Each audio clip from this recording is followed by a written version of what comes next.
Bom dia, queridos irmãos, graça e paz, mais uma vez, juntos nessa manhã, para juntos glorificarmos a Deus, aprendermos um pouco mais da palavra de Deus, E hoje, 10 de maio, segundo domingo de maio, É um dia especial, uma data especial, Onde nós comemoramos o Dia das Mães. A gente sabe que Dia das Mães é todo dia é Dia das Mães, Eu quero aqui, dar os parabéns a todas as mães da minha igreja, da cidade onde eu moro, de Sumidouro, Que Deus esteja abençoando a vida de cada um. Em especial, Tô mandando um abraço aqui para minha querida mamãe, Leonor da Silveira Monteiro, uma mulher de Deus, Que Deus colocou na minha vida, uma mulher virtuosa que tem sempre abençoado a minha vida, a minha família. Então, que Deus esteja abençoando, grandemente a vida da minha mãe nessa manhã, nesse dia, Dando ela saúde, sabedoria, Tudo de bom para ela, E eu queria pensar com os irmãos nessa manhã, já que hoje é Dia das Mães, Então eu fiz uma mensagem mais para as mães.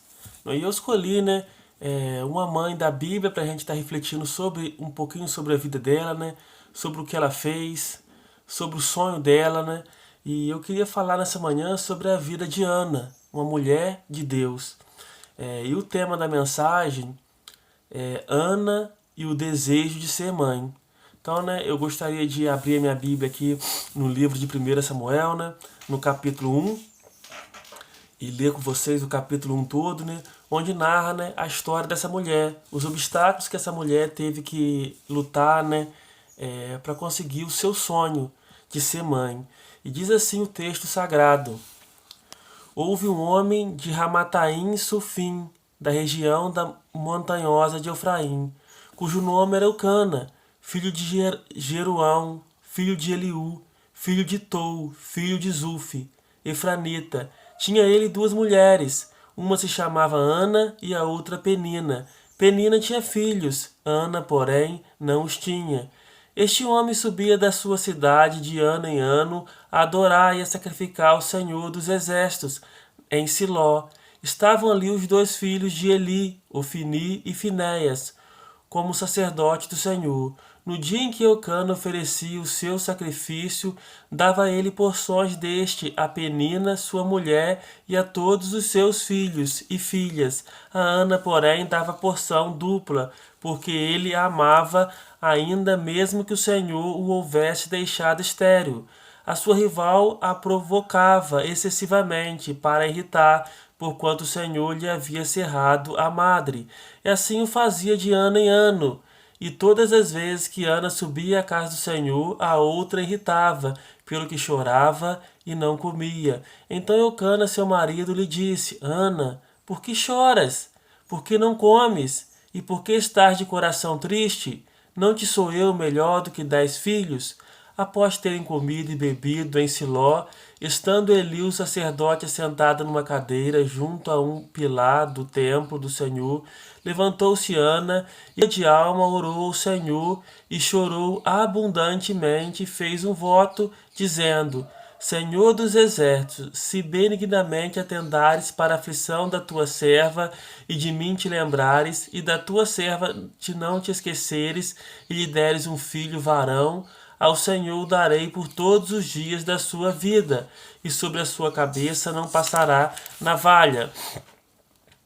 Demorando-se ela na oração perante o Senhor, passou Eli a observar-lhe o movimento dos lábios, porquanto Ana só no seu coração falava, seus lábios se moviam, porém não se lhe ouvia voz nenhuma. Por isso Eli a teve por embriagada e lhe disse: Até quando estarás tu embriagada? Aparta de ti este vinho. Porém Ana respondeu: Não, senhor meu, eu sou mulher atribulada de espírito, não bebi nem vinho, nem bebida forte, porém venho derramando a minha alma perante o Senhor. Não tenhas, pois, a tua serva por filha de Belial, porque pelo excesso da minha ansiedade, da minha aflição, é que tenho falado até agora. Então lhe respondeu Eli: Vai em paz, e o Deus de Israel te conceda a petição que fizeste. E disse ela: Acha a tua serva mercê diante de ti. Assim a mulher se foi, e seu caminho, e comeu, e o seu semblante já não era triste. E levantaram-se de madrugada e adoraram perante o Senhor, e voltaram e chegaram à sua casa, a Ramá. Eucana coabitou com Ana, sua mulher, e lembrando-se dela o Senhor, ela concebeu, e passando o devido tempo teve um filho, a que chamou Samuel, pois dizia: Do Senhor o pedi.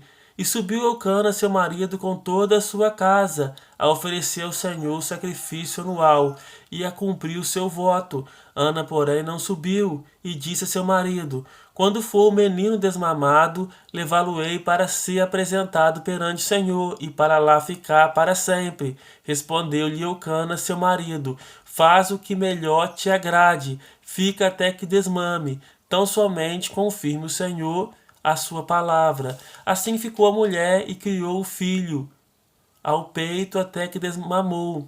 Havendo desmamado, levou consigo com um novilho de 3 anos e um efa de farinha e um odre de vinho, e o apresentou à casa do Senhor a Siló. E era o menino ainda muito criança. Imolaram o novilho e trouxeram o menino a Eli. E disse ela: Ah, meu senhor, tão certo como vives, eu sou aquela mulher que aqui esteve contigo, orando ao Senhor por este menino.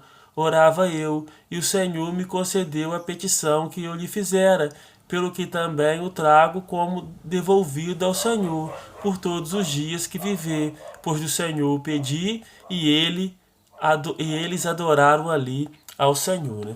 Que Deus assim nos abençoe, né? A sua palavra, aplicando aos nossos corações, porque a sua palavra, ela já é abençoada, né? Então, como eu disse, né? Eu queria pensar com os irmãos nessa manhã sobre o seguinte tema: Ana e o desejo de mãe. Eu acho que todo desejo, né? Todo sonho de uma menina, né? Ou de uma mulher, é um dia ser mãe, é um dia gerar, é um dia dar luz a uma outra vida. E Ana tinha esse sonho, mas Ana é uma mulher que tinha alguns problemas de saúde, ela era estéril, ela não podia gerar filho. E tem um escritor hoje, um pastor, escritor muito consagrado hoje no meio evangélico, né? E o nome dele é Pastor e Doutor Luiz Saião. Né? E esse pastor, no seu livro Teologia na Prática, do começo ao fim, ele escreve sobre a história de Ana. E ele dá o seguinte título à história de Ana: A salvação vem da mãe. Segundo ele, quem estiver fazendo as suas leituras bíblicas, devocionais, e por acaso começar a ler o livro de Juízes, ficará atordoado. O livro descreve a infidelidade dos israelitas para com Deus, marcado por um ciclo de pecado, servidão, clamor e libertação.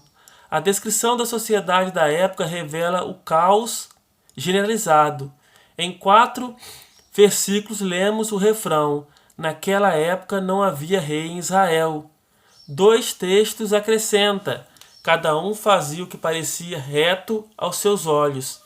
A história do levita e da sua concubina no capítulo 19 de Juízes e a subsequente guerra contra os benjamitas são capazes de provocar pavor até quem vive na favela da Rocinha. Nas Bíblias ocidentais, que seguem a ordem da Septuaginta, vemos que o livro de Juízes é seguido pelo livro de Ruth. Todavia, na Bíblia hebraica, segundo a ordem judaica tradicional, descobrimos que o livro de Samuel, que aparece na sequência depois do livro de Juízes, na verdade, é a ordem natural das coisas. Ao terminar de ler Juízes, certamente ele estaria se perguntando, naquele caos que eles viviam, né, onde todo mundo fazia o que era reto aos seus próprios olhos, onde não havia rei em Israel para governar, para dar ordem, né? Então a pergunta que se fazia naquele tempo era a seguinte: como Deus iria agir para tirar o povo de uma situação caótica e terrível como aquela descrita no final do livro de Juízes? De onde viria a salvação? Quem traria ordem e esperança para um povo tão machucado? E se eu e você, se nós pudéssemos escolher, quem seria? Quem surgiria? Um grande rei como Davi? um general poderoso, talvez fosse mais razoável pensar num sacerdote ou num profeta, né, consagrado que viesse resolver o problema daquela nação.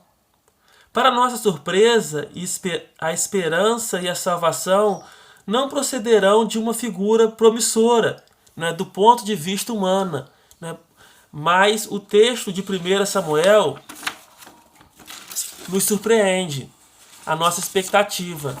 A figura promissora que surge é de uma mulher estéril, chorando e clamando a Deus por um filho. Então, né, nós vemos que esse livro de Samuel é um livro escrito pelo profeta Samuel. Ele é um livro que narra, né, seu maravilhoso nascimento. Um homem que foi pedido a Deus. Um homem que foi consagrado a Deus. Um homem que foi dedicado a Deus desde o seu nascimento. E esse homem chamado Samuel, ele veio a ser um grande profeta, um grande homem diante de Deus, porque a sua mãe foi uma mulher de oração. A sua mãe foi uma mulher que buscou a Deus. A sua mãe foi uma mulher que dedicou a vida dele ao Senhor Jesus. Então, né, minha querida irmã, né, você que está em casa, você que vai assistir essa mensagem pelo YouTube, você que vai assistir essa mensagem no grupo da igreja, dedique a sua vida a Deus, dedique tempo a Deus, ore ao Senhor, busque mais a Deus. Talvez você tenha um filho afastado da igreja, talvez você tenha um filho que não tem mais esperança para ele, mas a Bíblia fala que para Deus não há nada perdido. E eu queria aqui destacar para vocês que Ana, ela teve o seu sonho realizado, ela teve a sua oração ouvida. Mas Ana teve muitos problemas, ela venceu muitas barreiras. E eu queria citar para vocês aqui alguns problemas na família de Ana e alguns problemas na família de Elcana. Elcana, né, era o esposo de Ana. E o primeiro problema que nós vemos está no capítulo 2 de 1 Samuel, onde fala da poligamia. O que era a prática da poligamia? No Antigo Testamento, alguns homens eles poderiam ter 2 ou mais mulheres. E isso aí não era o propósito de Deus. Tá? Deus e toda a Bíblia é a favor da monogamia, ou seja, um homem e uma mulher. Diz lá em Gênesis 2:24, né? E serão ambos uma só carne. Então o propósito de Deus sempre foi, né, o casamento entre um homem e uma mulher, a união entre um homem e uma mulher. Só que naquele tempo houve uma certa tolerância. E às vezes, por causa da esterilidade, o marido ele podia ter a segunda mulher. Porque na cultura oriental daquele tempo, né, a mulher tinha que gerar filhos. A família, para ser forte, ela tinha que ter vários filhos, vários descendentes, né, para que a semente daquele homem ela fosse mantida. Então Ana aqui provavelmente ela era estéril, ela não podia gerar filhos. Então, né, Elcana ele tinha uma outra mulher. E aquilo entristecia muito o coração de Ana. Então, né, havia ali, né, uma competição naquela família entre aquelas duas mulheres para ver qual que conseguiria agradar mais o seu marido. 1 Samuel 1:2, um outro problema que Ana enfrentava, a esterilidade. Ser uma esposa que não gerava filhos sempre foi considerado no Oriente não apenas como motivo de lamentação, mas como um opróbrio. O que quer dizer a palavra opróbrio? Vergonha para a mulher, que podia levar ao divórcio. De fato, fazia parte da teologia popular da época que uma mulher estéril estava debaixo do juízo divino. Então, né, além da poligamia na família, além de uma competidora, Ana tinha uma doença, ela era estéril. E a gente sabe que a ciência, a medicina naquela época, né, era muito limitada. E aos olhos humanos, né, era impossível resolver aquele problema. Hoje a gente sabe que nós vivemos em dias diferentes, né? Hoje a medicina está avançada, hoje já existem vários tipos de tratamento, né? Mas naquele tempo não havia. Então diz ali que aquilo era um opróbrio, aquilo era uma vergonha. E as pessoas também, elas viam aquilo como uma maldição divina. Ou seja, né, talvez fosse um castigo de Deus, ou talvez Deus estava, né, castigando aquela pessoa por algum tipo de pecado. E o terceiro problema que nós aprendemos aqui na família de Ana e na família de Elcana é que por causa disso, por causa da esterilidade de Ana, havia um problema, o conflito na família de Elcana. Neste versículo, versículo 6 e 7 do capítulo 1, Penina é considerada adversária de Ana. Então, né, a segunda mulher de Eucana, né, Penina, ela era adversário, ela era uma competidora para Ana. E Ana era amada por Eucana, mas não tinha filhos. Penina provocava Ana, salientando que Yahvé deveria ter alguma coisa contra Ana, enquanto favorecia Penina por ter filhos. E o próprio texto diz, né, que foi Deus que cerrou o ventre de Ana por algum tempo. A gente não sabe o propósito, mas tudo que acontece na nossa vida, né, tem um propósito estabelecido por Deus, né? Então, né, aqui havia um conflito, né? Penina, né, jogava isso na cara de Ana, irritava Ana, humilhava Ana, né, debochava dela, né, por ela não poder ter filho. Então nós aqui citamos aqui nessa primeira parte 3 problemas que havia na família de Ana: a poligamia, a esterilidade de Ana e o conflito familiar. Então, diante de problemas, qual deve ser a nossa atitude? Ter uma postura coerente. Ter uma postura coerente, né? E aí, na segunda parte da mensagem, eu queria mostrar para os irmãos a solução que Ana encontrou para resolver o seu problema familiar. Isso aqui é muito importante para mim e para você hoje. A solução encontrada por Ana. Primeiro passo que Ana deu. Ana vai dar aqui alguns passos para a solução do seu problema. E o primeiro passo que Ana tomou é que o texto no capítulo 9, no capítulo 1, versículo 9, ele nos diz que Ana se levantou. O autor usa o verbo levantar, que indica uma ação, sair da inércia, parar de chorar e se lamentar diante dos problemas a ser enfrentado. Ana precisava parar de se lamentar e tomar uma decisão que poderia mudar o seu quadro de vergonha. Então, irmãos, diante do problema, diante das tribulações da vida, né? Eu não sei qual o problema que você está passando. Não sei qual a sua dificuldade familiar. Mas não adianta ficar prostrados. Não adianta ficar deitado no chão. Não adianta ficar chorando. Temos que ter atitude. Temos que nos levantar. E Ana aqui, ela se levanta. Ela sai da inércia. Ela sai da inércia. Ela quer resolver o seu problema. Ela quer mudar, né, o seu quadro de vergonha. Então, né, a primeira coisa que nós temos que fazer diante do problema familiar que enfrentamos é nos levantarmos. É nos levantarmos. A segunda atitude de Ana, que é a mais importante, ela orou ao Senhor, diz o versículo 10. E Ana orou ao Senhor. Irmãos, Ana se levantou e Ana buscou solução em quem podia resolver o seu problema, o seu Deus. Ana tinha um Deus no céu. Ana tinha um Senhor no céu. E Ana, então, né, busca a presença desse Deus. Né? Então, né, diz o texto que Ana se levantou e Ana orou ao Senhor do céu. Irmãos, minha irmã, que nós possamos ser homens de oração. Que nós possamos ser mulheres de oração. Que nós possamos ser pessoas de Deus que dobram o nosso joelho para clamar por nossa geração. E o profeta Jeremias, naquele versículo que todo mundo sabe, ele de cor, Jeremias 33:3, o que ele diz? Clama a mim, e responder-te-ei, e anunciar-te-ei coisas grandes e firmes que ainda não sabes. Jeremias falando, clama a mim, e responder-te-ei, e anunciar-te-ei coisas grandes e firmes que ainda não sabe, né? E Ana, então, né, ela ora a Deus, ela clama a Deus. E o terceiro passo que Ana dá para solucionar o seu problema familiar, primeiro ela se levantou, o segundo ela orou, e o terceiro, ela fez um voto ao Senhor de consagração ao seu filho a Deus. Está lá no versículo 11 do capítulo 1. Interessante que Ana ela queria muito um filho. O desejo dela era ser mãe. O desejo dela era dar à luz uma criança. Mas ela entendeu que esse filho não era para ela. Ela entendeu que esse filho era para Deus. Então ele queria dedicar esse primeiro filho ao Senhor.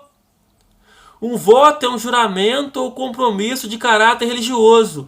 E também uma transação qualquer entre o homem e Deus.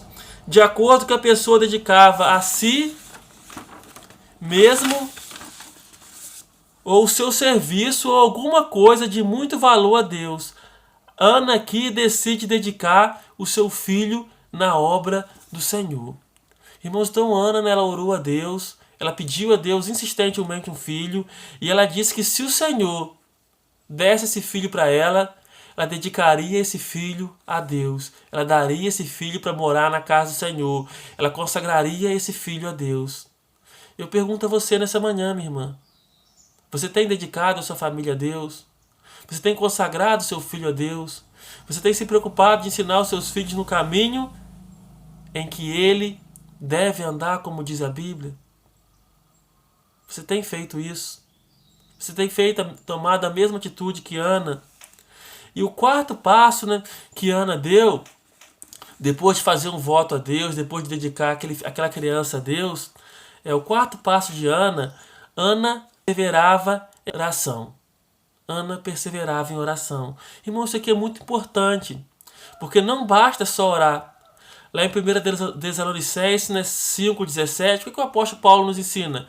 Orai sem cessar. Orai sem cessar. Não significa orar repetida e continuamente, sem parar, mas orar com persistência. Orar com persistência. Tem um propósito diante de Deus. Então, né, muitas orações não são atendidas porque às vezes as pessoas desistem. As pessoas não têm fé, não é, para continuar perseverando diante de Deus. Jesus, né, lá em Lucas 11, 5 a 10, ele nos conta a parábola do amigo importuno, né, que bateu na porta do outro, né, alta hora da noite, fora de hora, pedindo pão.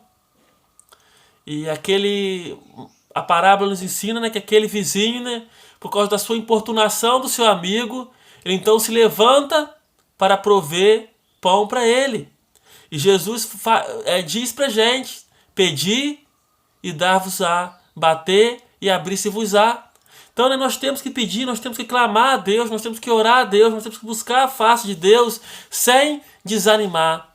Sem desanimar. Eu conheço histórias de homens de Deus, de mulheres de Deus, que oraram a Deus por causa de uma causa, 10 anos, 15 anos, 20 anos. E Deus então, né, ele ouviu a sua oração.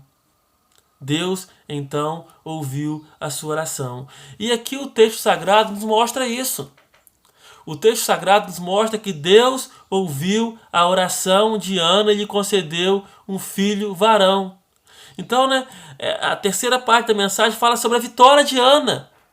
No capítulo 1, versículo 20. E diz assim: Deus ouviu a sua oração e mudou a sua tristeza em alegria, dando um filho homem.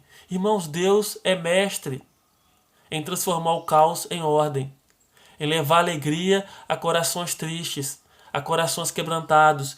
Então aqui, né, Deus, ele olha para Ana. Deus, ele olha para a aflição de Ana. E Deus então, né, ouve a oração de Ana. Deus, o médico dos médicos, o Senhor dos senhores, que pode todas as coisas, né? Deus faz com que Ana conceba um filho varão, um filho homem. E nós vamos perceber aqui mais adiante, no capítulo seguinte de 1 Samuel, que Ana, ela era uma mulher de palavra. Ana é uma mulher de palavra. Ana era uma mulher que cumpria as suas obrigações. Ana é uma mulher que cumpriu o seu voto. E diz aqui que Ana, o que a Ana fez? Ana devolveu aquilo que era de quem? Do Senhor. Nas primeiras partes desse capítulo, né, nós percebemos que Ana, ela pediu um filho. Ela fez um voto ao Senhor, que se o Senhor concedesse a ela um filho homem, ela daria esse filho. E muitas pessoas fazem votos a Deus.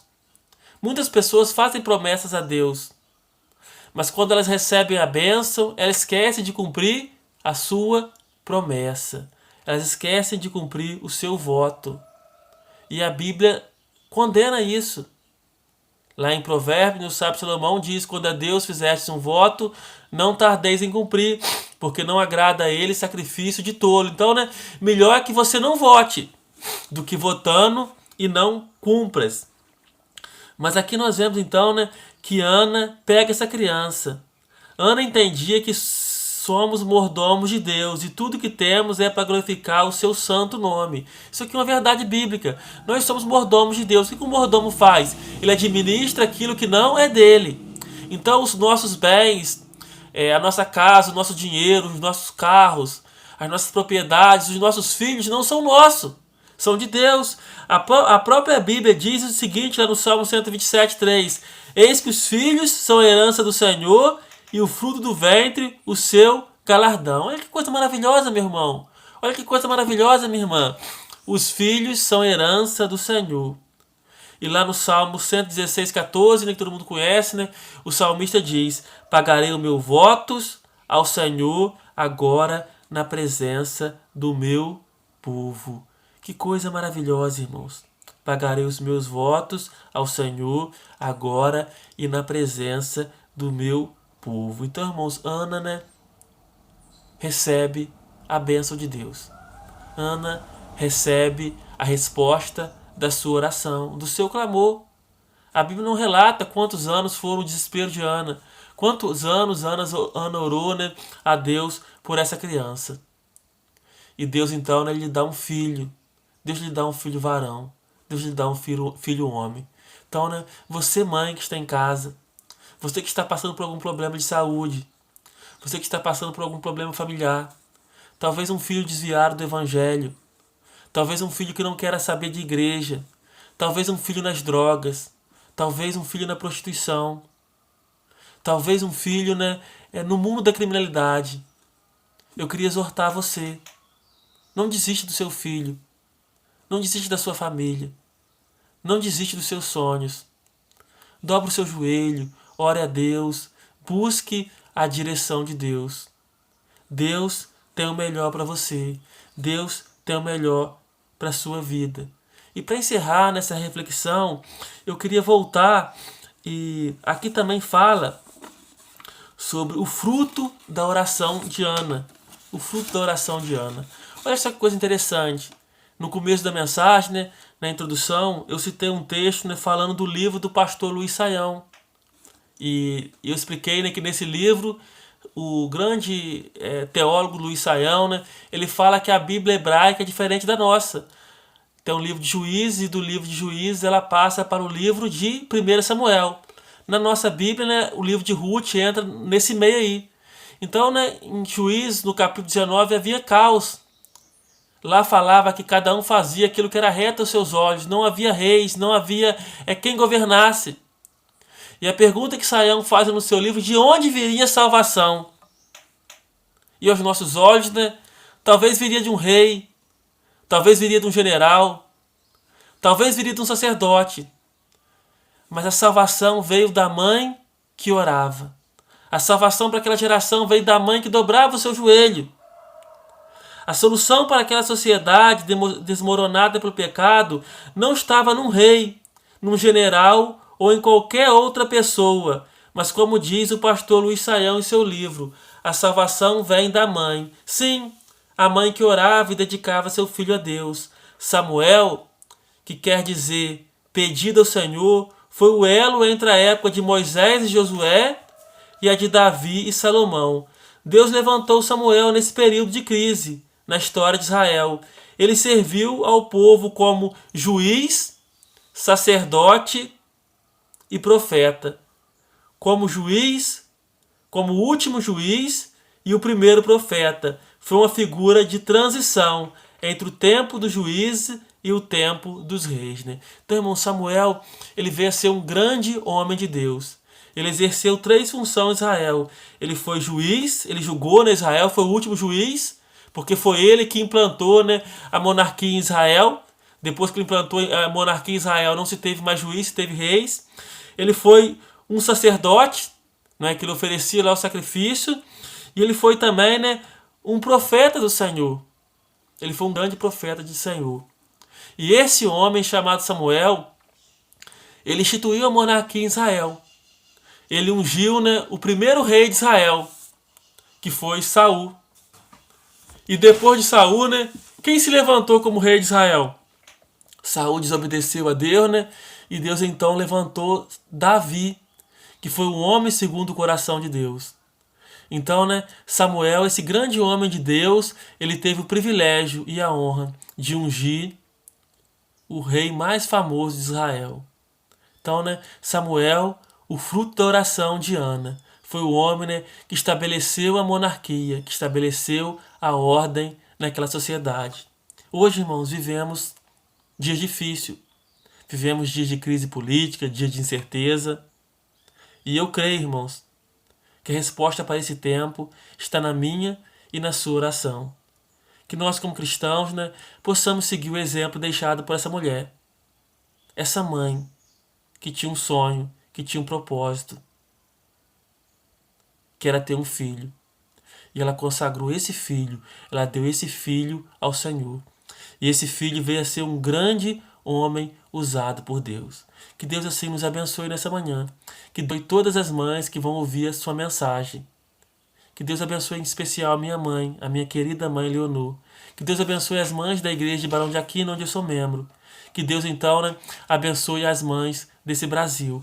Vamos orar, Vamos falar com Deus. Vamos levantar um clamor nessa manhã, por todas as mães, que estão passando por algum momento de dificuldade nessa manhã. Senhor Jesus, gratos somos, Senhor, por mais um dia de vida que o Senhor nos deste, Senhor. Gratos somos, Senhor, pelo dom da vida, Senhor. Nesse domingo, Senhor, especial, que comemoramos o Dia das Mães, Senhor, eu coloco no seu altar a minha mãe, Senhor, minha querida mãe, a Silveira Monteiro, essa mulher de Deus que o Senhor colocou no meu caminho, Senhor. Te peço também pelas mães da igreja, abençoando cada uma delas em Cristo Jesus, Senhor. Te peço pelas mães de Sumidouro, pelas mães do Brasil, Senhor, que os seus em nome de Jesus, Senhor. Ó Pai de amor, perdoa nossas falhas, os nossos pecados. A oração que te fazemos, em nome de Jesus, e amém. Que Deus assim então nos abençoe com mais uma palavra. Que Deus abençoe a todos.